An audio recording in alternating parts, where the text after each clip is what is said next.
recently. I had a 35-year-old male, not very healthy, primarily due to medication noncompliance. He had very poorly controlled diabetes, very poorly controlled high blood pressure, and he had some baseline kidney dysfunction as a result of that.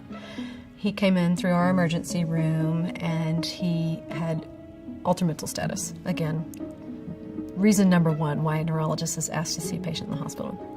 He was found to be in DKA, diabetic ketoacidosis. He was treated appropriately for that, but while they were initiating treatment for his DKA, he actually went into status epilepticus, which basically just means he was having refractory seizures. In my world, when someone has ultramental status and newly diagnosed status epilepticus, absolutely one of the things that you have to rule out is HSV encephalitis. That's one of the common presentations of HSV encephalitis, even in the absence of fevers, elevated white blood cell count, seizures plus ultramental status, you have to rule it out. In his case, I'm thinking about empiric treatment. Empiric treatment for herpes encephalitis is acyclovir. There's no other treatment option.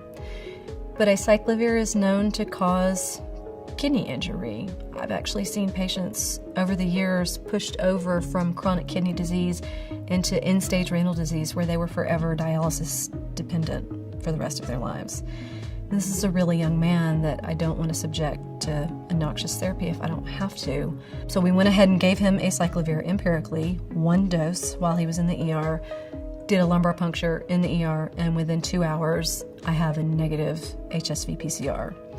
Now, some people might say, oh, but given the clinical situation, are you still concerned that you have an HSV encephalitis? In some cases, maybe. But in his case, his CSF from the lumbar puncture was otherwise completely normal. That, plus a negative PCR test, makes me very confident that, in fact, we're not dealing with a case of herpes encephalitis, and I can, at that time, immediately stop acyclovir and hopefully prevent any unnecessary injury to this guy's kidneys, that could have changed his life for forever. That was a great case for me, just again emphasizing how important the presence of the negative is with the BioFire FilmArray testing.